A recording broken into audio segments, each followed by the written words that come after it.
Hi, this is Ralph Zuranski, and I'm on the phone with Jason Potash. He's one of the leading marketers on the Internet, specializing in how to market e-zine articles. He's created a product called e-zine Announcer, which I own and use. It is a phenomenal product, and he just recently came out with a product that teaches people how to use articles as a great way of driving people to their websites. Jason, how are you doing today? I'm doing great, Ralph. Thanks for having me. How are you doing? I'm doing good. Perhaps you could just tell me a little bit about yourself and your new projects that you're working on. I'd be happy to. Basically, those who don't know me, I got started online about, I would say 5 years ago. I had a background in corporate sales, marketing, and business development, working in the high-tech sector, mainly in startup software companies. So I was no stranger to the high-tech environment. Obviously, I've been working online within various companies for many years, and when I decided to make the transition from working in a more stable corporate environment to getting out on my own, I really had a bit of a head start, I guess, on some people perhaps listening today, where I had some of the fundamentals, in the areas of copywriting, networking, business development, and even some basic technical skills to help me put some sites together and that kind of thing. So, and it kind of everything took off from there. I mean, I launched a product. My first product was e-zine Announcer that Ralph referred to. Did a ton of research on the product, released it, and lo and behold, if you play your cards right and you do the proper research and test market your product, your chances of succeeding are much greater than just guessing and throwing caution to the wind and diving into something to find out that it may not be a success. And since that product launch, I've had several other info product launches through my sites, picktheirbrains.com. I've done online webinars and seminars. I've networked with literally dozens and dozens of top business leaders and marketers in various sectors, and I've had a lot of fun doing it. And recently, I put together a project called Article Announcer, which is just another extension of my travels, if you will, working online and going back to some of the things that I've done for the past 5 years, creating articles and quality content and distributing those articles across the Internet to get more people learning about me, more people linking to my site, hopefully hitting a link to visit my site, and hopefully getting a little bit more credibility and getting my name out there by using articles to do that. And it's worked very, very well for myself and thousands of others, and I just recently packaged all that system up with some software to bring it to the marketplace a few months ago. Didn't you just come out with a recent expose on the industry, on the stuff that doesn't work? Could you maybe share a little bit about that? Definitely. What I did actually is I released a series of, as I called them, shocking reports, and what I wanted to do is really just give people an unsalted dose of reality without the padding or the sugarcoating or whatever. And really it boils down to this, is that, I mean, there are many ways to make income online, and many people are led to believe that by buying some new whiz-bang piece of software or buying some new tactic or trick that somebody discovered in the basement, that you can win the search engine war, get tons of traffic, make money in your underwear, all that stuff that we'd love to do, but in many cases it doesn't happen that easily. And many people are following the golden path to buying these software products and expecting instant traffic by creating a few pages or pressing a few buttons. And what the report did was basically just put my cards on the table and explain to people what's happening with the search engine, what's happening with online businesses, and how actually sites are getting blacklisted, having the lights shut out, and bad things are actually happening to a lot of these businesses by following the latest trends and tricks and not really playing by the rules, if you will. And of course, that's been my whole philosophy from day one, Ralph, is to try to be, take the higher road, try to do things ethically and morally, and not try to just put a bunch of garbage up online, trying to trick people and trick the search engines. Because ultimately, as you know, anybody that tries to play games or do things deceptively, usually that comes back to haunt you. If not immediately, it might take a little bit of time, but as you're kind of dodging bullets and, working under the radar, somebody comes knocking at your front door, and before you know it, it's pay time. So that's been my philosophy from day one, and the report just put some facts out there based upon what Google's telling us, and how they weigh the legitimacy and relevancy of your sites and that sort of thing, and just giving people, some real advice on what to look out for and how to structure their business for the long term and not the short term. Yeah, well, that's the least I would expect of somebody that looks like Clark Kent. Yeah, I've heard that before. That's what impressed me, that clean, shiny look, and it reminded me of Superman in disguise. So I would expect nothing less from you of trying to steer people in the right direction, and I know your products are just great because I use them myself. And so that leads us into the first question. What is your definition of heroism? That's a good question, and I think you can look at it two different ways. I mean, from a business perspective or from just like a social perspective.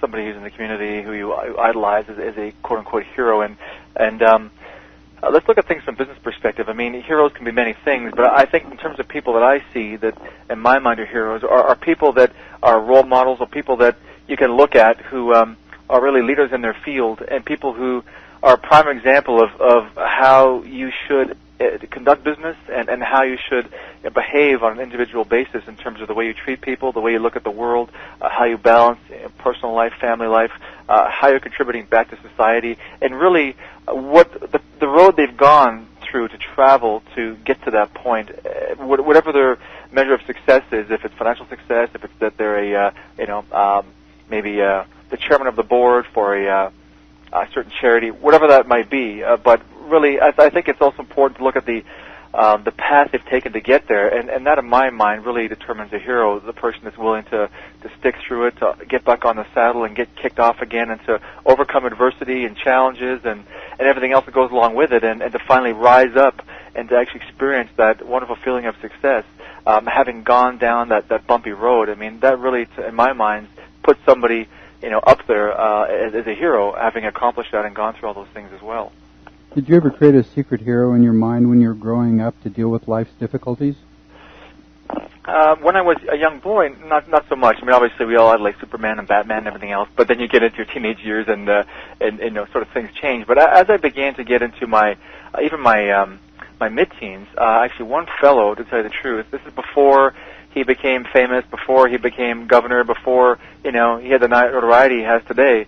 A fellow by the name of Arnold Schwarzenegger honestly was an idol and a hero in my life, primarily because when I was a teenager, I was attracted to bodybuilding, to being in good shape. I was playing football, being physically active and being strong was something that I aspired to be, especially in light of me playing sports and so forth. But as I began to learn more about the man, I mean, the Austrian oak, the man from Austria who was infamous for winning bodybuilding contests, I really started to do some research on him and his autobiography and learn about his story. And the more I learned about him and just read about his life and where he had come from and what he aspired, it really made my respect for him grow tremendously. And it became sort of a hero in my mind, a fellow that could basically come from poverty, not even speak 2 words of English, fly to the USA with $10 in his pocket and go through, and I mean the physical and the mental toughness, if you will, of going through 2.5-hour workouts every day, which is grueling enough, and the hopes that you can actually achieve some success through a sport that really was not even developed at that time. I mean, back in the 70s, bodybuilding was that you were laughed at and shunned upon. It was nowhere near what it is today. There was sort of an underdog group of folks doing it, and that was about it. And he overcame all that and put himself through university or college, going part-time, and basically went from being a bricklayer to taking all these different jobs on, and eventually we know the end story now. It's no secret, and what he's accomplished through his acting careers and through real estate investment and through now, of course, being the governor. But all throughout my teenage years, I mean, he really became my hero. That's if I can achieve even 10% of the success he's achieved in all balances of his life, that would be an amazing thing. Yeah, Arnold was one of my heroes too, along with Steven Seagal. I always was impressed with what they did with their lives and just how they stood for what was clear as good and what was clear as evil. Mm-hmm. And that brings us to the next question. What is your perspective on goodness, ethics, and moral behavior? I'm a big believer in karma and what goes around and comes around, and all throughout my business career and even just my personal life, I've always been a big believer in laying your cards on the table, being ethical and being honest, and not trying to be deceptive or try to do something that can come to bite you in the butt. And I've worked for individuals and I've worked beside individuals who have tried to be deceptive and sneaky and tricky, and the kind of people where you shake their hand and they'll give you a good smile and a wink, and then they turn your back and they've got a knife raised ready to jab you, right in the spine, so to speak. And I really do think, and I've seen it happen again and again, where it does come around to haunt you, if not today, if not tomorrow, but if you keep, growing your business and conducting business, being a shady dealer or totally being unethical or misleading people or even just scamming people outright, that does come back to haunt you. And right from day one, I guess it's just based upon my morals that my family has driven into me from day one. I've been totally upfront, ethical with people, tried to provide good service to people, good value to people, without taking their money and running and closing down a business and opening up a new business 2 weeks later, which, as you know, happens more often than not.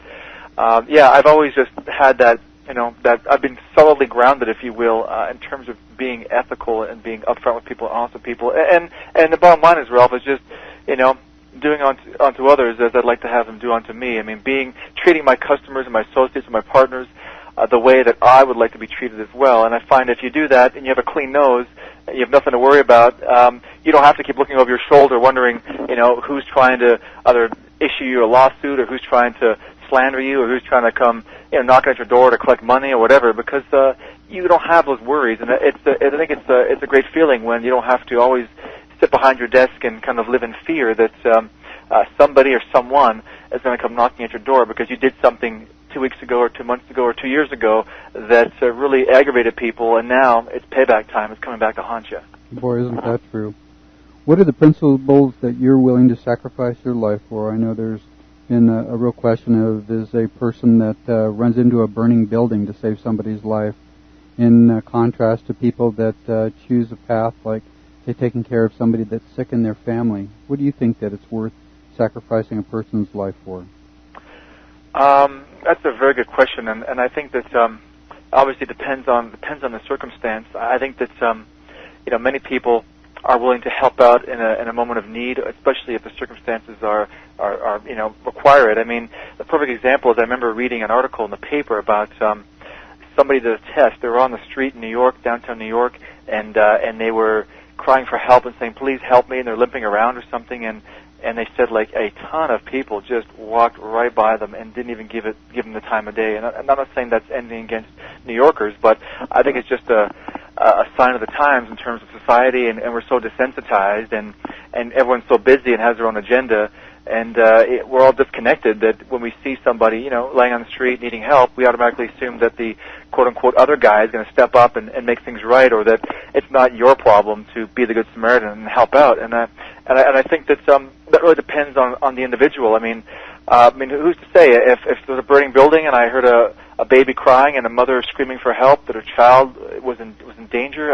I think that under those circumstances that you really just react based upon impulse. I think that I would, if that was the situation, do whatever it took to save that life and I'd offer my help in a moment of need. And in terms of actually it being worth it, I think that all through life you're throwing challenges and curveballs, and you really have to have a balance between business and personal life. And I've known people as well throughout my professional career that balance is totally out of whack, where when family issues happen, when unfortunately there's health issues in the family, or you're throwing a sudden blow and everything crumbles, and you think that how are we going to survive this?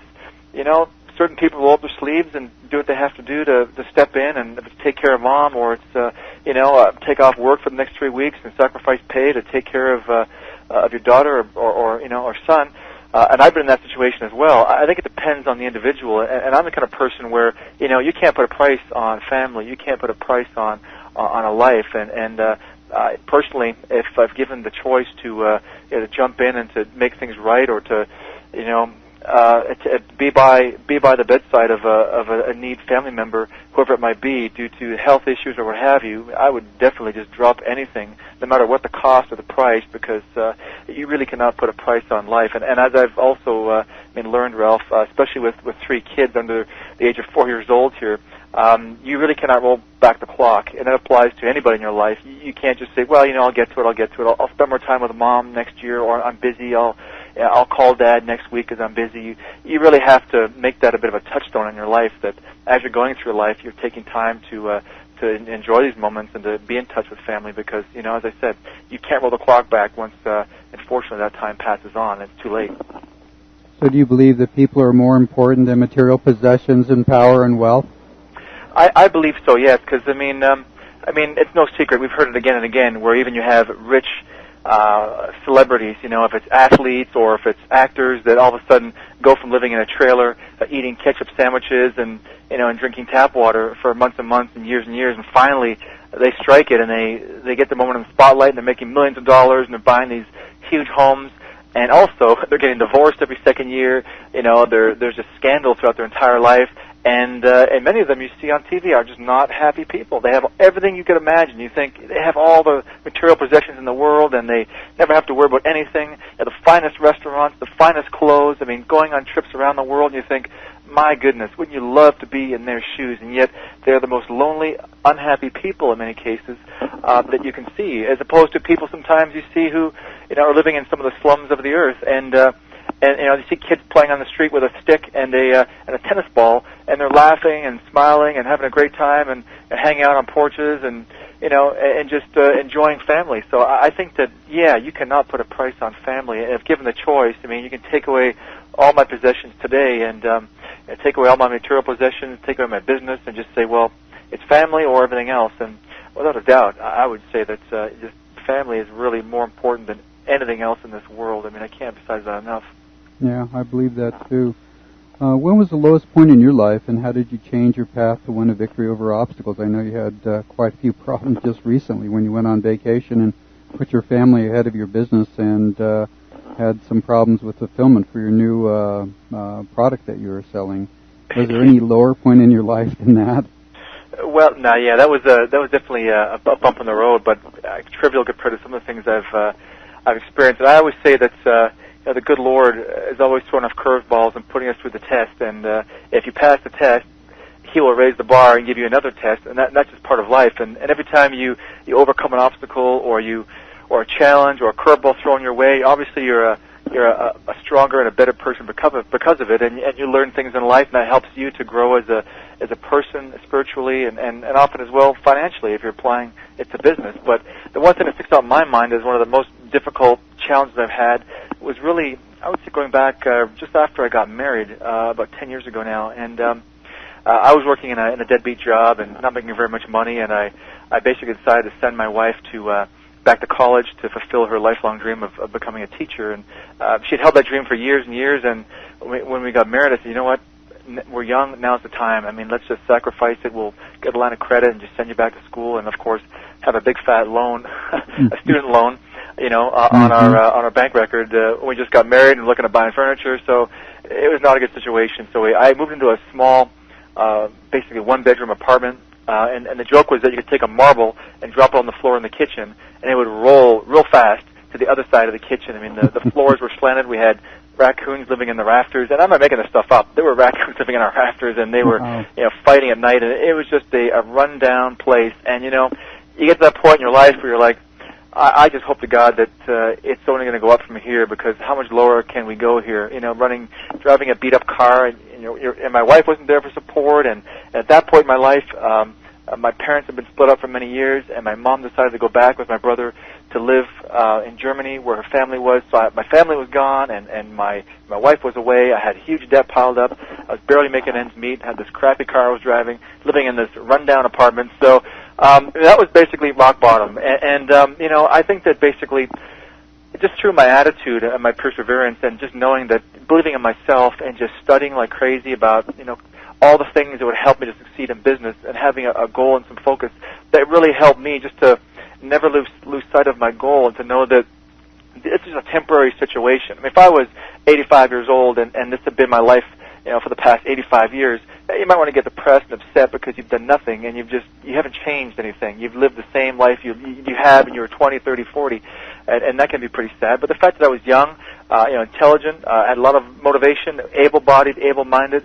what could really stand in my way and stop me except my driving persistence and desire to want to succeed? And that really kept me going. And it's hard to give yourself a kick in the butt and to keep going and to constantly tell yourself things will get better. I'm going to succeed someday, and this is just a test. This is just temporary, and I can change these circumstances with the power of will that I have.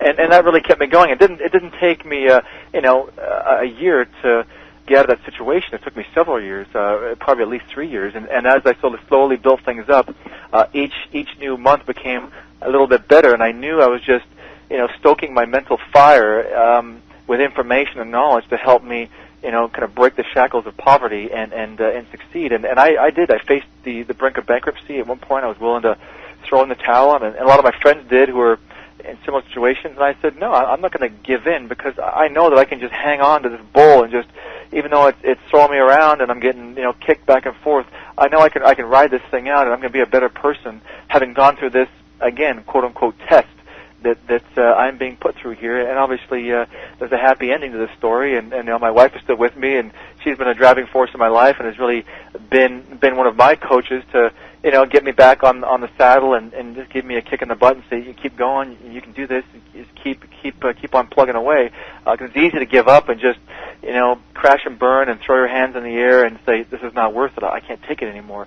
So, there's been a lot of life lessons learned in that process as well, and I guess, you've heard this before, but anybody listening today who is in that situation today, I'm just here to tell you that, it's all up to you, really. It all depends on how badly you want to get to that situation. And I remember even having jobs where I just hated the environment I was in. My boss was a jerk. I hated the way I was treated. The money was just garbage. I was being taken advantage of, and it wasn't a good feeling. And many people go through that in life, and they're not willing to make the change.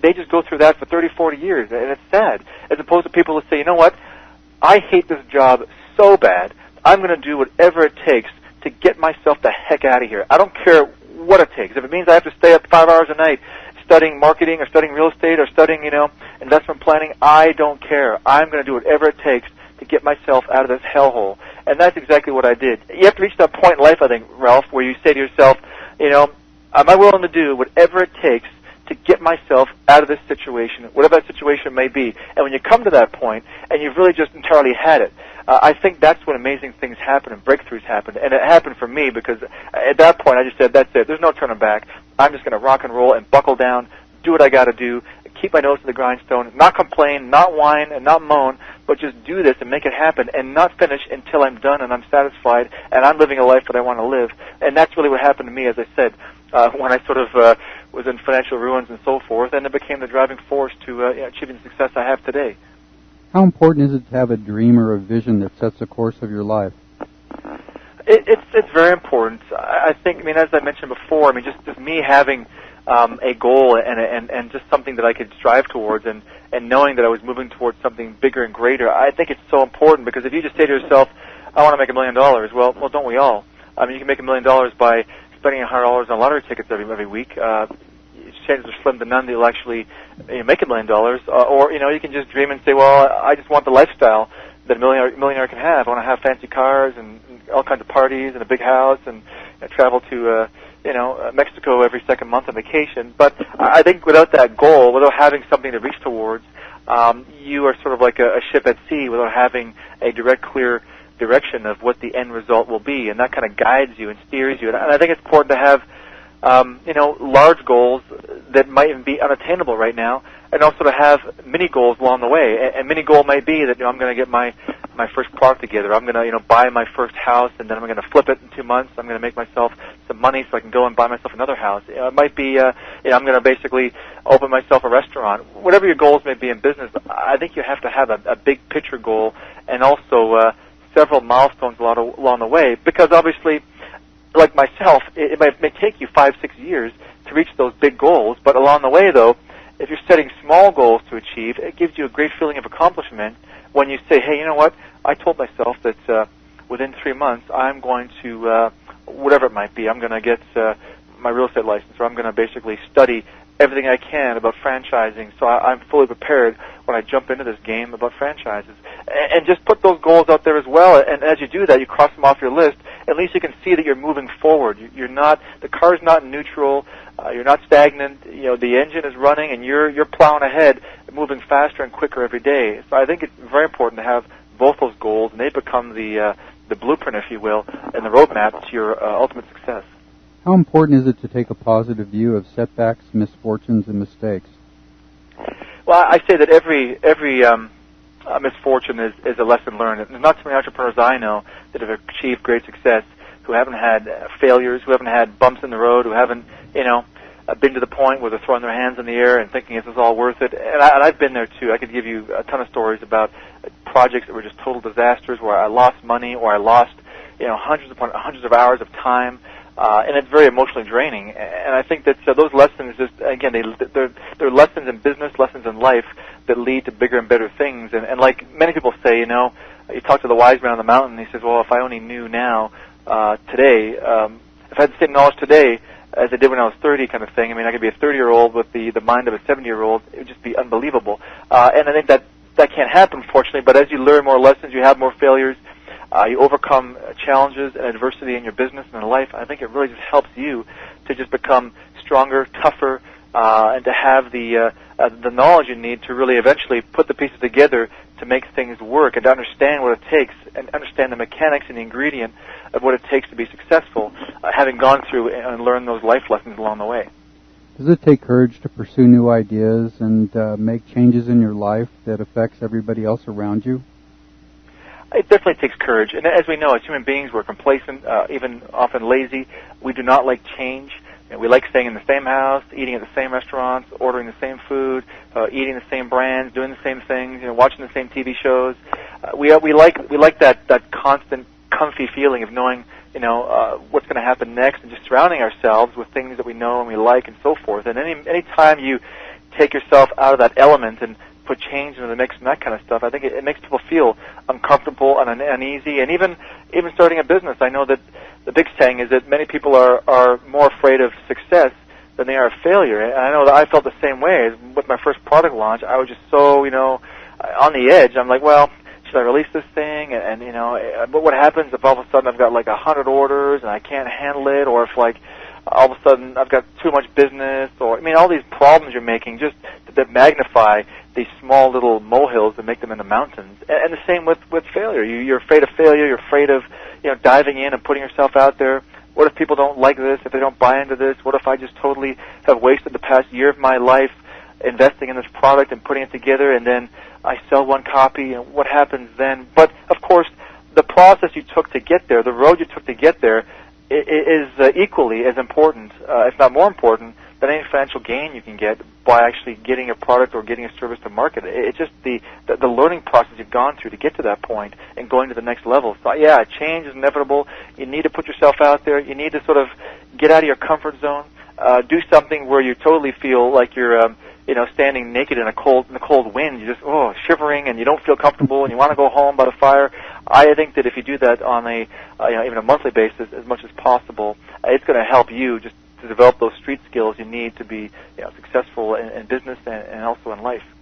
So when you're going through all that discomfort of doing things and just stretching yourself beyond what you're at the time where you're doing it, do you think that it's important to have a rock-solid belief that your dreams will actually become reality?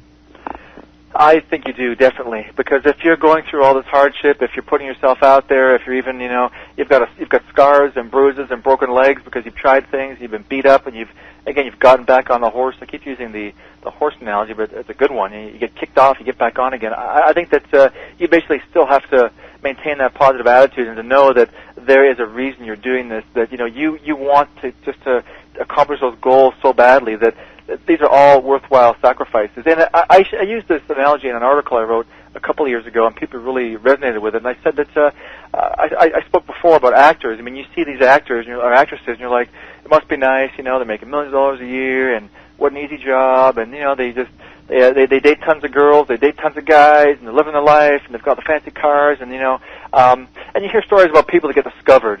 You know, for some reason they're eating in a restaurant and somebody eyes them and says, hey, you have a unique look. You know, you want to be a supermodel? You want to be an actor? Well, that very rarely happens.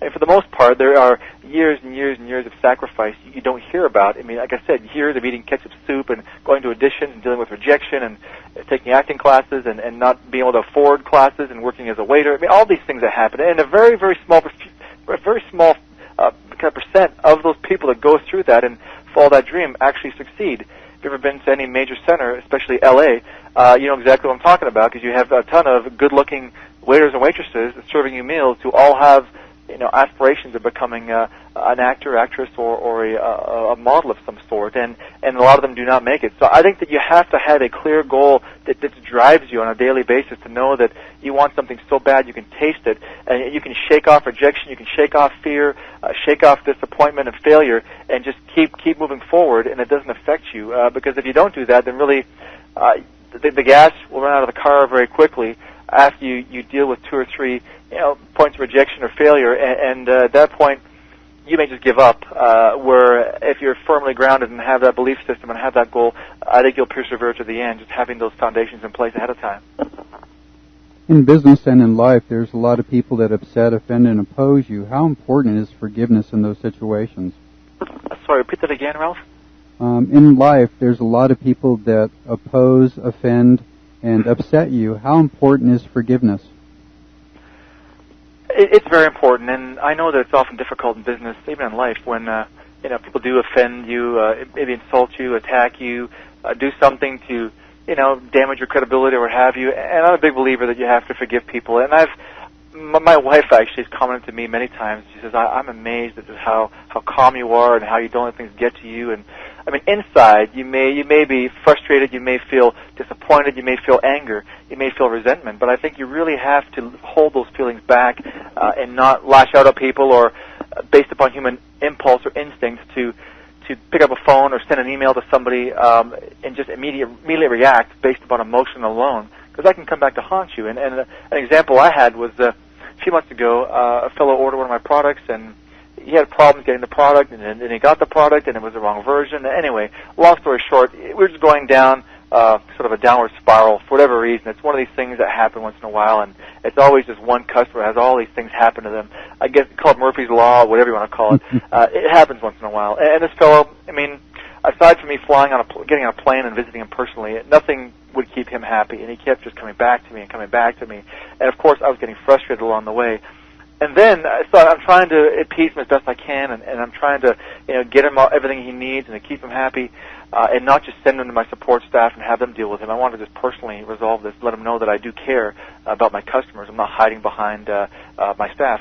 Anyway, a long story short, I find out he actually is a well-respected interviewer, does tons of interviews and interviews business leaders and experts and so forth, and he was actually looking at my product to do a review on the product and wanted to include it on his site and have a review about the product. So had I have, jumped the gun, and as he was attacking me and questioning my business because he didn't get the right product, I mean, all these things, I could have easily just either issued him a refund, told him to take a hike, say, stop bothering me. I didn't do that, luckily, and as a result, we did an interview. He reviewed the product, got a very favorable review, and obviously got a ton of exposure and traffic as a result of that. By not lashing out and using my emotions to guide my responses in business, then obviously that very negative situation turned out to be something very positive. Do you experience service to others as a source of joy? I do. I think that in business, obviously we're all in business for the most part to derive financial gain and to make money. But I think that if you focus your business on fooling people, on tricking people, on just being a snake oil salesman, pulling the wool over somebody's eyes to trick them, take their money, and then run away, that doesn't become very fulfilling in the long run. Or if you're dealing with complaints from customers who are complaining about your product, complaining about you, complaining about whatever it is that you do, and clearly you're not doing the best you can to service them, again, I don't think that's going to be a great source of accomplishment or a satisfaction in your life moving forward. So I believe that providing good customer service, doing the best you can do, providing the best products and services, whatever it is you offer, and to truly stand behind that and to know inside that you've done the best you can do and have produced the best product possible. I find a great deal of satisfaction getting feedback from people who appreciate the time and effort I put into my business and my products and can appreciate that and realize that, and then they send me back comments saying, wow, I'm just totally impressed. I mean, this has been a great experience, or your product has just gone well above beyond the call of duty, or I've bought other products before and your stuff is just incredible, and thanks for going the extra mile, and stuff like that just gets me really pumped and motivated. And the problem too is that as an entrepreneur, I don't have a staff here of 100 people. I don't have board directors. I don't have superiors working over me to say, hey, Jason, great job, or give me a pat on the back, or give me a raise, or sending me on a trip to Hawaii with my wife because I happen to win the Employee of the Month, or perhaps I won a contest of some sort.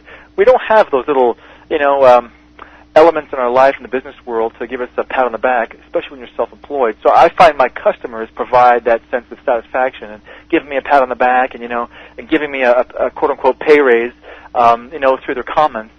When otherwise you're not getting that feedback, you're not getting that gratification from your coworkers because they don't exist. So I find it's a tremendous source of satisfaction in business. Do you maintain a sense of humor in the face of serious problems? I think that you have to laugh at some the issues that come your way. And you mentioned some challenges I had recently with going on a family vacation and coming back and having just this bomb dropped in my lap after having 3 or 2 great days with my family and the sun. And at first you panic, your heart races, you get frustrated, and you can feel your breathing starting to get really shallow because you're panicking.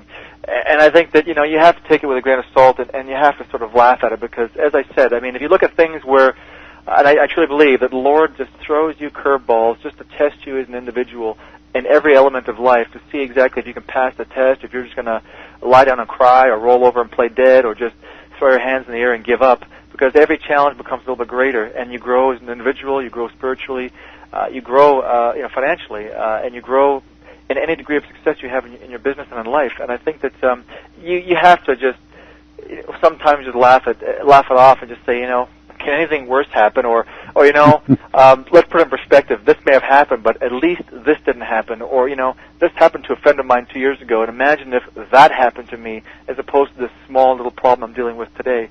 And I've got a little coffee mug here on my desk that I don't use to drink coffee, but it's actually holding a bunch of pens and markers, and it's by an author. I forget his name now, but it just says, don't sweat the small stuff. And you turn around the mug as I am now, and the other side says, will this matter a year from now? A question mark. And my wife gave that to me a couple years ago, and it's just so true because some of the things I've been through and that seemed like these huge catastrophes in my life, I look back now and I'm like, heck, that was nothing. That was like getting a mosquito bite and complaining that your arm is going to fall off. It was just a small little bump in the road compared to some of the stuff I've dealt with recently. And a year down the road, I look back and say, you know what? And those issues were nothing because I'm on the bigger and more pressing challenges now. So that basically describes sort of my outlook on this situation in general. What place does the power of prayer have in your life? It's a very important part of my life, with my family life and also in business. And I'm a big believer that you have to give thanks that every day is a blessing and every success in business is a blessing. And I think often in life we get so caught up with trying to chase the almighty dollar and trying to succeed in business and trying to develop a master plan that basically you forget about faith and about prayer. And obviously, if things go bad in your life, if it's a tragedy with family or a financial situation you're dealing with that is really just, again, like a bomb going off in your lap, we often turn to prayer at those points in our life because we're looking for guidance, we're looking for answers, we're looking for the Lord to come around and to help us get through this situation, whatever it might be. And we turn to prayer. But I find in many cases, even many of my friends, the same doesn't happen when you achieve success. Any amount of success you achieve in your life, do you give thanks, for what you have, what you've accomplished, for the blessings you've been given, and the fact that you are able enough to achieve this success in your life, and the fact you live in a country, thank God, where you can achieve this success, unlike some things we've seen on TV recently with people in Africa and things of that nature, where there's no way they can achieve the same things we can achieve in all levels, living here, in North America and in the USA. So I think that prayer has definitely been with me. It's something that I was brought up with. I've always had faith. My family and my children now, we're introducing them to follow the same morals and principles and sort of religious beliefs that we do. And I think it's a point of huge importance, especially when you're dealing with all the challenges and the adversity. I've found that I've had a tremendous source of inspiration and strength just relying on prayer and just knowing that, yes, things will get better, and I have faith in myself and faith in God, and that He'll pull me through this. And as they say, if He my wife uses this saying all the time, and I probably get this wrong, but if he, oh gosh, what's this saying? If he brings you to it, He'll get you through it, something like that. Meaning, if the Lord brings you to it and just puts that situation in your hands, well, He's gonna bring you through it. If you have faith and are willing to get through it. So that basically just gives you an idea on my belief in terms of prayer and how it fits into my business life and also personal life as well. Who are the heroes in your life? That's a very good question. Obviously, there's, again, depending on if you're looking at people you look up to who are leaders in the community, obviously even people within the church who you look at, they're heroes for different reasons. They're not the most successful people in a business sense. Obviously, they're balanced people. They want to give back to society. They want to do good to others. They believe in a spirit of of sharing and giving and openness, and trying to do good and contribute to society. I mean, those are heroes that I think a lot of us have. And in the business world, I mean, a lot of those things can blend. I mean, people like Dave Thomas, may he rest in peace, the founder of Wendy's. I read his autobiography several years ago when I was in the restaurant business, and he was a hero of mine earlier in life, especially when I was involved in the restaurant business, because obviously he'd been down the same road I'd been down, and I could relate to him. But there's a man that, again, extremely driven, persistent, had basically been selling, Colonel Sanders' chicken recipe off the back of a pickup truck to restaurants, and he had been rock bottom and obviously bounced his way back in the restaurant business. But here's a man who was always grounded, spiritually, always kept his faith, always gave thanks, and then moving forward, obviously, achieved great success in business, in the community. He was a respected leader, always was giving back to charities. I mean, he was an orphan as well, and developed the Dave Thomas Foundation, and was always generously giving back to charities, and on the speaking circuit, delivering even free speeches to other organizations or other groups, social groups, what have you. And just really, I think a hero, a role model we can all follow, a person who has achieved all the elements of success. And take the scorecard in life and what defines a hero, what defines success. I think Dave Thomas has come pretty darn close to checking off all those elements when you look at, the metrics of areas from business, financial success, giving back to society, donating to charities, having faith, leader in his community, being a good father as well, and a husband. I mean, all those elements, I think, really the man has accomplished it, and I think that that's something that I look for in terms of any hero that I see as somebody I want to aspire to be like. I think he's a great role model in that respect. Who are the heroes in our society today that aren't getting the recognition that they deserve? I mean, I think the heroes that aren't being recognized are people that don't do the work because they want to be recognized as a hero. The people who are, even nurses. I mean, even people who are working with working overseas. With the situation happening in Africa, and even the relief efforts happening after the tsunami tragedy happened. I mean, I think people of those nature that you don't see or hear about a lot of them. They're kind of unrecognized heroes that are heroes every day of the week. And I mean, how many people do you know that would do what they do, and often for the pay that they get or the pay that they don't get? Even risk your own life and put your life on the line every day of the week to help others. And even people back at home here who are, working with children, working with children with disabilities in rehab centers and things of that nature. I mean, they're extremely gratifying, roles and positions and occupations. And the gratification is not financial, obviously. Financial reward is the last thing on their mind. I think that those are really the unrecognized heroes, or people that are doing that sort of work. I mean, like the Mother Teresa's of the world, who are, obviously she's very well recognized and was recognized, but there are many others in that same role that are just doing so many good things for so many people, and are sort of, quote, our guardian angels. And I think that they don't get the recognition that they deserve for doing that work. And actually, this was brought in perspective with me when my daughter a few months ago, was in the hospital, and it really opened my eyes in terms of seeing just what these nurses actually do. I mean, you go in for blood work, or you have a broken leg. It's no big deal, but when you're dealing with nurses, especially in the infant care unit, who are dealing with all kinds of issues and infants that have all kinds of challenges and health problems, and it breaks your heart. And they deal with this day in and day out, and knowing that some of them will never get better, and some of them will actually even, unfortunately, pass away before they even reach their second birthday. And knowing that, and dealing with it, and connecting with children and with parents, and then 6 months later, hopefully the child can move on to something else. You have to separate yourself emotionally. I mean, they are the heroes in my eyes. Again, just doing the Lord's work and just doing things that most people would not want to do under those circumstances, and they deserve huge credit for doing so. Why are heroes so important in the lives of young people? I think that young people are so impressionable, and my wife's a teacher, and she's explained to me better than anybody on how.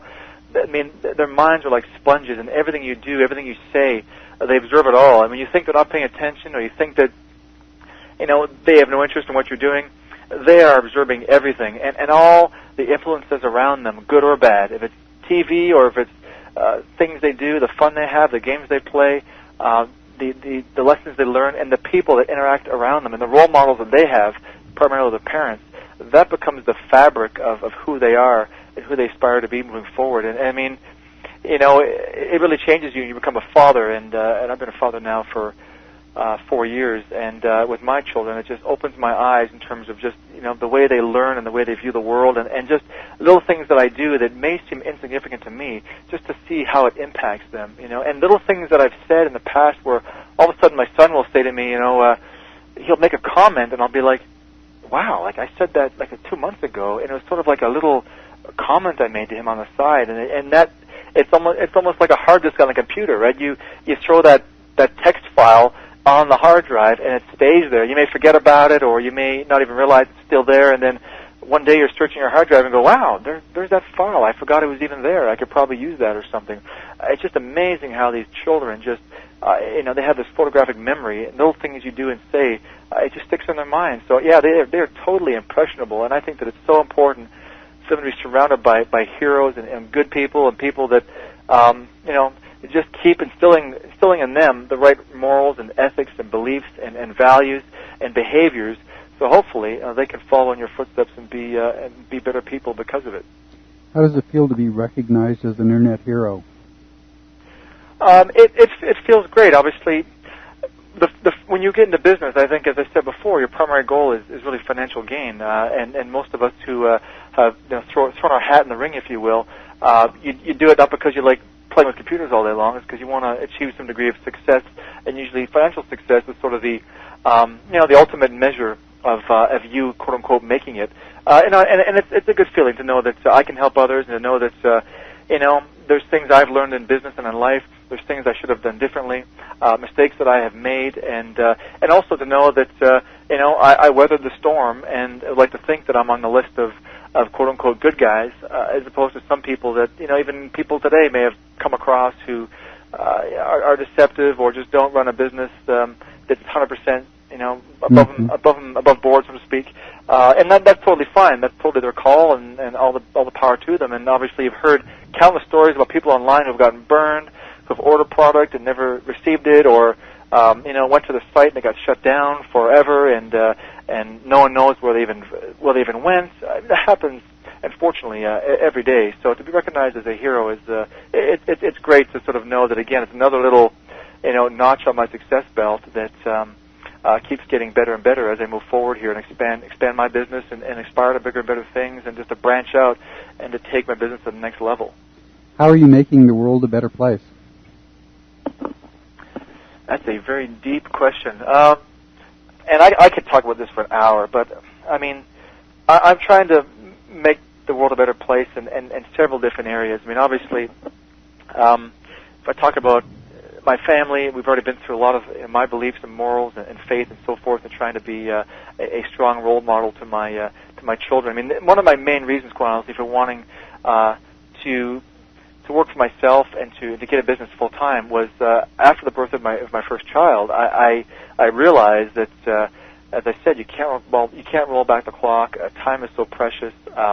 You know, they're growing so quickly, and I was putting in 12 hours a day working downtown and hardly getting to see my newborn son. And that became such a motivator for me to want to get you know, out of the rat race and want to give back to him. I mean, in terms of giving back to my family, I mean, I wanted to be there for him. I wanted to give back, you know, to my child, and to, you know, let them know Daddy as they're growing up, as opposed to me being this ghost that rolls in at 7:30 every night and that leaves at 6 o'clock in the morning before he goes up. So to me, giving back to my family is really one of the most important things that I want to do and give back to out of anything that I accomplish in this world, because I think it's so important. And I've talked about family and the importance of family and so forth. I mean, overall, I mean, no, I'm not a millionaire. I know a lot of people. I'd love to be able to write checks for $50,000 and give back to charities. I think it's hugely important. I mean, I do that now on a smaller level, but I think it would be it'd be really exciting and fulfilling for me to sort of really be able to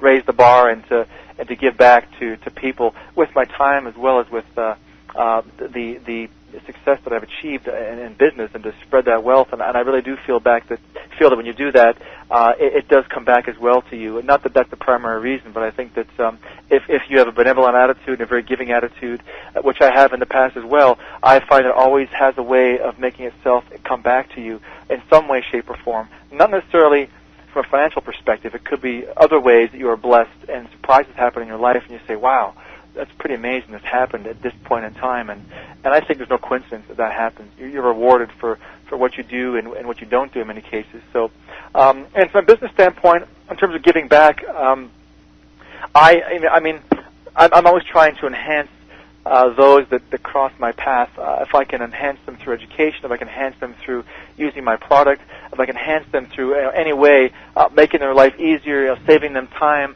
somehow enriching their life as a result of doing business with me, then that's primarily my goal. I mean, many people in business look at it as a transaction. You go into a grocery store, you buy a quart of milk, you leave, end of story.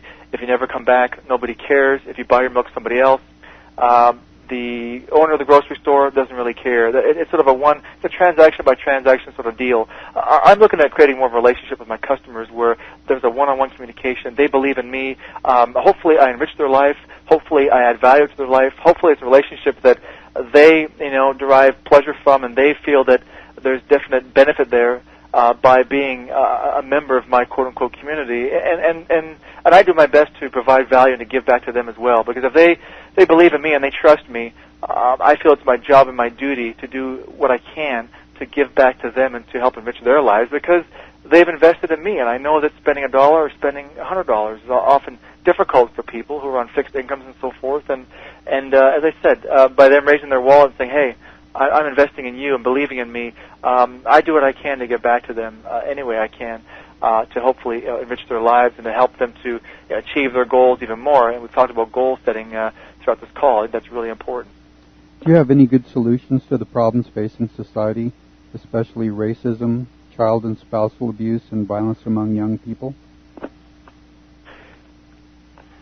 Again, very deep questions. I think that education, education and awareness can only break down the walls over time.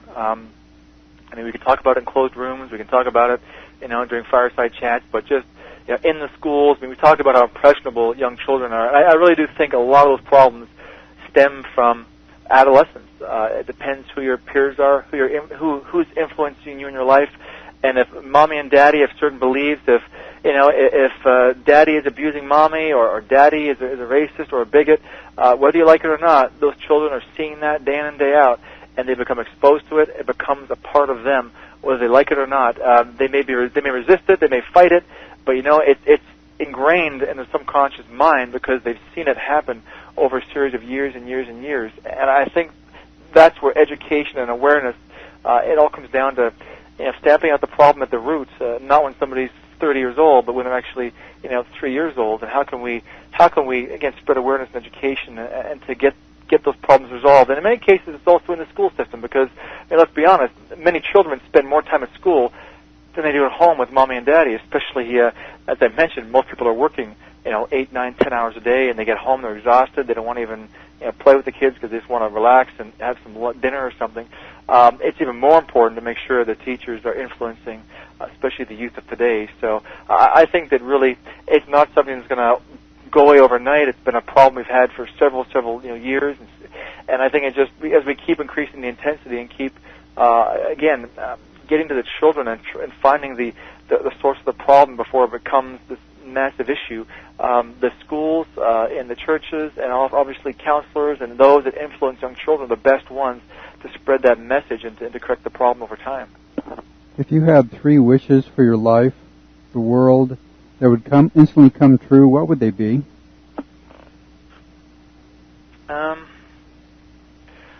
I would say that just we can go way out in left field here and have these high in the sky dreams which will never come true. Like we're all going to love each other and be friendly to one another and stamp out anger and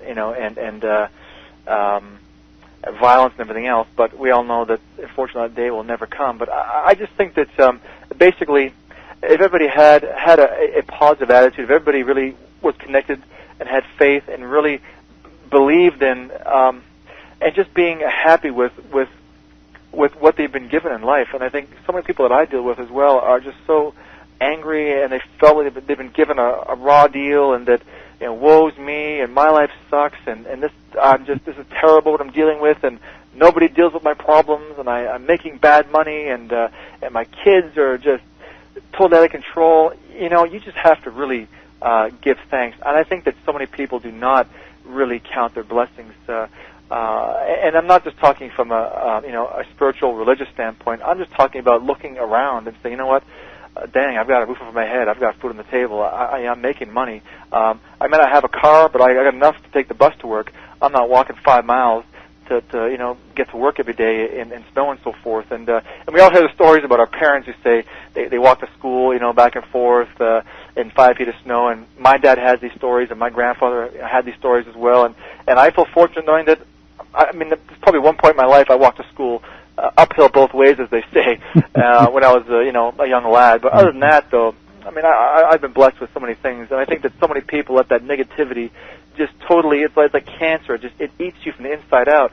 And obviously, as we know, being positive and being motivated and having goals and always trying to lift up above your current situation and circumstances, that's going to help you to rise up and conquer your goals. And I think if everybody had, that attitude of wanting to work together, an attitude of cooperation, an attitude of giving before receiving, an attitude of just being positive, an attitude of thankfulness and forgiveness, and not just letting it fester inside that you have it so bad and that things are terrible. I know it's hard to do that when you're dealing with $10,000 in credit card charges and everything else, because I've been there, and I know it's hard to believe that gospel when you're dealing with all the crap that's happening in your life. But I think if people had that attitude, it would definitely it would change things. And I think that also what's also missing with many people is just having that rock solid foundation. If it's being grounded with faith or with a higher power, or just being grounded with morals and values, having a purpose in life, and again just having that attitude of giving and being thankful, I think that can become something that can really have a huge impact on the individual's life, and if everybody in society was sort of, following those same principles in life, I think it could have a huge impact in just society as we know it. Well, I really agree. People seem to have forgotten the value of gratefulness, being grateful for what they have, and being optimistic and looking at the future in a way that is positive. It seems that negativism and fears just seem to rule people's lives and destroy their future. And it's also this me attitude, and you see it most, I think, Ralph, when you hop behind the wheel. If you live in any major city or outside any major city, and you hop behind the wheel of a car and you go for a drive during rush hour, and you're like, oh my gosh, it's like a war out there, and people, you can just see the look on their face. Their face is all tensed up, and they're squinting their eyes, and they're sipping their coffee, and they're just it's just me, out of my way. I'm going to work, and let me cut in front of you, and let me get ahead of you, and it's just not even putting a turn signal on to show you they're going to cut lanes, and if you don't hit your brakes, you'd ram their car right into the rear taillight. It's just I think that's just a real physical proof of just some of the attitudes that people have out there, and not to say it's necessarily their fault. I think it's just a series of events. It's a series of our environment. It's the world we live in. It's the fact that we're working harder and longer hours. We're making perhaps even less pay, and we've got more bills because often you want to buy more things. It's just everything kind of comes to a snowball, and I agree with what you're saying. It's just sad that a lot of those important elements have kind of fallen off the map, if you will, especially over the past few years. What do you think about the In Search of Heroes program and its impact on youth, parents, and business people? I think it's a great idea, and I commend you for putting together the program, because really no one has tried to make that blend between business and youth, and also family, and so tying it all together and having role models that children can follow. I was fortunate enough early in life that my father was an entrepreneur. He had his own company for many, many years, and I was exposed to that environment. And strangely enough, I still decided to become an entrepreneur. I'm just joking. Because my dad was never home. He worked weekends. He worked, during the summer when all the kids are out playing basketball. He was at the office. But, obviously he had to sacrifice. I learned that you have to sacrifice to come ahead. And obviously he did very well, was very successful, and got to a point in his life where I remember one point, my dad was on the couch, in the afternoon for most of the summer, and I was like, Dad, aren't you working? And he's like, I'm just gonna watch a ball game on TV or whatever, just kind of take it easy. And he didn't do much at all, but of course he already put in the effort and the time to make that happen. So again, I was fortunate. I had a role model and a hero in my life who was an entrepreneur. But I think that in the school systems, they don't teach entrepreneurialism.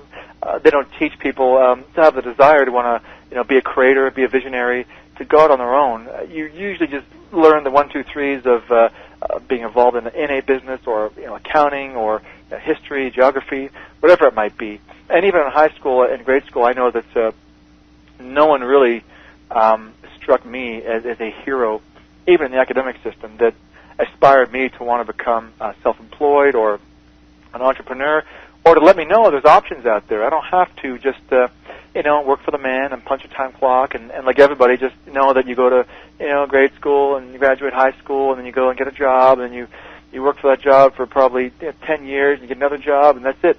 You're there for 20, 30 years and you retire, whatever, and then it's moving down to Florida to enjoy your retirement. That does happen, but as you know, Ralph, small business fuel the economy. Most of the jobs created right now are through small businesses. Entrepreneurs, they fuel and drive the economy as well because they're the visionaries. They're creating the ideas. They're creating companies today with one employee that become the companies that have 5,000 people tomorrow. And without those entrepreneurs and those visionaries and those people that are willing to take the chance and risk it all to make it happen, no matter what negative circumstances, and consequences may lie ahead of them, those are the ones that are making a difference. I think it's great that you're getting to the source, as we talked about, even changing society as a whole. I mean, it all begins with the children. It all begins with those that are impressionable, those that are young, those that are going through the school system. So I think it's great you're trying to appeal to them and to get them to share some of the views and the beliefs that you have as it applies to being an entrepreneur. And I think that a lot of good will come of it by giving people those heroes they can latch on to hopefully aspire to bigger and greater things in business and their careers.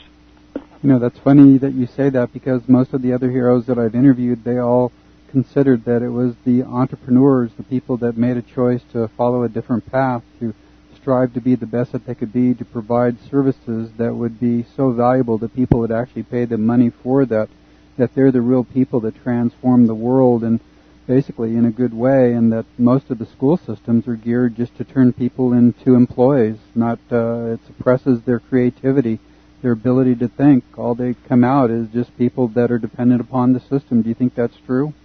I think it's very true. And, again, my wife's a teacher, so I got to watch what I say. But, when she agrees, too, the school system, academia, is not geared towards grooming and molding entrepreneurs. It's grooming you to hopefully find a skill or an area that you think you'd enjoy working within and to basically, take you down the path so you can become a good and effective employee. And even I've been through university, I've dropped out of university, I've been to college, luckily made it through college, but even in terms of what I learned in college and university, I think that really one of my bosses early in life said it best. He said that basically you go through school, grade school, and then once you go through college and university, all it really becomes is an exercise in stress management. You look at business, there are constantly curveballs thrown at you. I don't care if you're self-employed or working for somebody else. You've got projects, deadlines, you've got, things to do in amounts of time that you can't think can be done. You're juggling multiple projects. Companies are downsizing. They're outsourcing. You've got more stuff on your plate than ever before. And in many cases, you're making the same money, if not less, than you were several years ago. So it, too, is an exercise in stress management. And I really think that, getting essays in on time, your thesis, working on projects and presentations and studying every night, that just really develops the foundation for you having the skills and the exercise and the stress management skills to survive in the business world, but it's not teaching you how to survive as an entrepreneur. In many cases, it's totally doing the opposite. It's basically grooming you to become, a cog, a wheel in the machine, if you will, a spoke in the hub of an organization to do your role, and that's about it. And it's just a totally different world when you basically cut the apron strings, you cut the parachute off, and you survive without a net as an entrepreneur, knowing there's no paycheck, there's no benefits, there's nothing. And obviously you got a gun to your head every day of the week. Because if you don't produce, you don't eat, you don't pay the mortgage, you don't pay the car payments, and everything falls down like a house of cards. So, I totally agree that the school systems have really not done anything to address this, to encourage it. And it's kind of a shame, because as I said, we all know that small business is really what fuels the economy. It fuels job growth, and that starts with entrepreneurs. And if you're not, developing that fertile soil in the school systems and planting those seeds at such a young age, people who do venture off into entrepreneurialism are doing that by accident or stumbling upon it by mistake or because they happen to just aspire towards it or had an influence in their life. But there are probably so many other people, if exposed to even heroes early in their high school years, would maybe take a shining to some of the things you and I talk about, and hopefully even look at being an entrepreneur as a quote-unquote career choice, just like being a doctor, nurse, fireman, firewoman, whatever it might be. So it's very, very important. What do you think of the things that parents can do that will help their children realize that they too can be heroes and make a positive impact on the lives of others and potentially maybe even be entrepreneurs to change their world? I think that it's just open communication with your children and basically just being open with them and constantly instilling in them the same values and morals that you have and how you'd like them to sort of shape and mold and become. And I think this it helps obviously when you have a household where one of the spouses or one of the parent figures or even grandparents or uncles, aunts are already in that environment of being an entrepreneur, and they can reflect that back to the family. I know that an uncle of mine was very successful in real estate, and he used to come over sometimes, and I used to be enamored with his stories, and he bought these buildings for like $1.2 million, and he flipped them and made himself $40,000 in a week. I mean, all these stories, I just became like so, gaga over just him, like just, getting in there and rolling up his sleeves and hammering out some deals and, buying these massive commercial properties and flipping them around. I mean, it's just amazing. Just you could see his passion and feed off his energy, and that became very impressionable to me because he was excited. He didn't come home and say, my boss is such a loser, and I can't believe that they're going to be closing down the Mississippi operation. What is he doing? I got to get out of this job. Because once again, that negativity is directly being absorbed by your kids, whether you like it or not, and programming them in a negative way. So I think it's just hugely important to have a spirit of entrepreneurialism within the household, even if you work for the government or you have a 9-to-5 job and you're working in the private sector, public sector, whatever it might be. Just to let your children know that there's nothing stopping them from, opening a lemonade stand and opening a lawn care business and having a paper route and maybe washing windows, and just, that they can basically set their own game plan to make money and to be entrepreneurial, and it really just depends on their willingness to do it or not and their creativity. And if you can foster that environment and encourage them and give them a little bit of a push on the bum to hopefully get them off the training wheels and to make it happen. Some may just totally have no interest, but at least if you can try as a parent to do that and to give them some options, and just like you send them to hockey practice, basketball practice, soccer practice, they may hate everything but baseball, but at least you've given them the options and said, you know what, we've tried everything, we've given them the options, we encourage them to try different things. If they don't like it or they fail or whatever, well, ultimately they're going to get on their own course, but at least you've done everything you can as a parent to put the options out there in front of them, and hopefully encouraging the entrepreneurial spirit within the household around the dinner table is something that people can get more involved in to help foster that environment. Well, that's so true. There's a real controversy nowadays about parents being their kid's best friend rather than being the parent and setting up the parameters of discipline to help that child become the best that they can be. What do you think about that? That's a good point, and I think that it's true. I see even many people that I've come across in my life, not to say I'm the best parent or I'm Dr. Phil or anything, because I'm not, but, I do always try to keep my nose in what's happening in some of the, discipline books that are out there, and even Dr. Phil, I admit, once in a while, he has some good points. But I think that a lot of parents try to be their kids' buddies, their friends and so forth, and I want my kids to think of me as a friend, but not in the true sense of the word, where your friends, you can go and steal liquor from dad's cabinet and he won't tell anybody, or your friends you go behind the house and light firecrackers off and nobody's going to know about it. those friends are obviously different friends than the kind of friend I want to be. I want to be a friend to my kids where they can, yes, we can have fun. They know I respect them, I love them, and we can do all kinds of things. They can talk to me openly. They can share things with me openly. I'll give them my advice, and try to be as honest and open as I can. However, not the kind of friend where they can walk all over me. They can beg and plead and whine at me, and I'm going to cave in and give in because I'm their friend. I think you're right, Ralph. It's a very fine line there between a friend who has the backbone of a wet noodle versus a friend and a parent who's also an authority figure who knows when to put their foot down, who knows when to reprimand their children if need be. And that doesn't mean spanking them. It means just setting down the law, letting them know they've done wrong, and either they're sent to the room or whatever, or grounded or punished as a result of that. I think you really have to have that solid authoritarian figure in their life as well, so they know that somebody's there to guide them, and to basically set them on the right path. And studies have been done again and again that children, they like discipline, they like order, and they like somebody to have control and to show them right from wrong, and to know that even though you love them, you're still willing to go and to possibly upset them because you're telling them, this is wrong, this is bad, and when you go sit in the corner for 2 minutes. And a lot of parents are willing to do that because this whole, attitude, like you said, is now being your child's best friend and being there for them, being their buddy, and we can't reprimand our children because they're going to be upset and we don't upset them. And I think it may have gone from extreme in terms of actually pulling out the belt like often our parents did. Not my parents, luckily, but I had friends where the belt came out every second week if you misbehaved. I think that's one extreme, and the other extreme is being the Betty Crocker, can do no wrong, my children are wonderful, and I can't smack them, I can only hug them and love them, and then your children just walk all over you because they know that there's no repercussion for their actions, there's no end result of them aggravating you or not behaving. So I think if you can find a happy balance there somewhere, without whipping the belt out and without being again, like a wet noodle with your children, in my mind anyway, that's probably the best of both worlds and the best for your kids in terms of helping them grow up and be the best people they can be.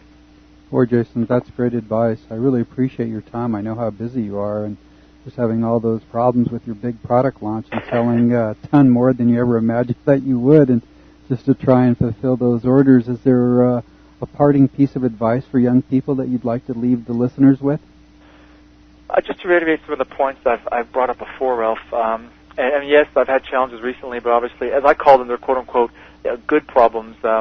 Bad problems would be if I was making $1,000 a month and my car just blew up and needed $1,000 in repairs. That would be a bad problem to have. So the problems I'm dealing now are, yes, they're big problems and problems a lot of my friends would want to have, but it comes with the territory, and obviously, they're good problems when you're succeeding, you're doing well, and you have almost too much business on your plate that you can't handle it often. So I welcome those kind of problems any day of the week, and obviously, as I said, I've been through enough through my roller coaster ride over the past 10 years or so, where those problems now are actually welcomed more so than the other problems I had when I was trying to rub two pennies together to make $1. But in terms of parting advice, just to tell people again, the kids and children who may be listening to this, is to maintain your positive attitude and just keep focused with your dreams. And even I know when I first I started studying marketing material, I knew that I would be involved in marketing. I had a passion for it, and I would leave some of my books and newsletters on the coffee table, and my brother or my friends would come over and go, "What's this? Like, what are you trying to be, a professor or something? Like, why are you reading this crap for?" And they kind of make smart remarks at me, and it kind of takes a shot to your ego, gives you a little bit of a lower punch to the stomach because they don't believe in you and they're almost like laughing at you. And we deal with this all through life as well. If it's in the playground, someone's teasing you because you have curly hair or you have freckles or because you're too fat, too thin, whatever it might be. Well, the same happens down the road when you're trying to start your own business. Your parents think you're crazy. Your friends laugh at you. Your Aunt Becky tells you that, this doesn't make sense. You're really making a mistake. But you need to believe in your goals, be intelligent about it. Don't just foolishly throw money at something or throw time at something. Try to evaluate it and make sure it'll be a success as much as possible. And just, as we said throughout the call, Ralph, have those dreams, have those goals, have those mini goals as well, and just have so much belief in yourself that nothing can set you off your course. Not your parents, not your friends, peers, because you're driven from the inside. You're totally immune to the negativity on the outside, and just you believing in yourself really sets the course for your life. And if you believe in something, just never give up until you make it happen. And until you feel fulfilled inside to say, hey, I've succeeded, or I can't succeed, or make the decision that says, you know what, I've tried this for X amount of time, and maybe it's time to back up a step and move in a different direction. And I think if you have that attitude, and nothing can set you off your course, you will achieve your goals. If you spend the time and have the tenacity, eventually you will see success happen. But as we know, Ralph, probably 95% of people don't have those skills and don't have that tenacity and persistence, and they end up failing and giving up. So, I mean, your goal and your challenge is to be among the 5% that really see things through to the end. And as a result, I mean, there's nothing stopping you from becoming successful, much like many of the heroes you've had involved in this program over the past few months. Well, Jason, that's great. That is just super advice. Again, I just really appreciate your time. Thanks again. You're very welcome, Ralph. My pleasure.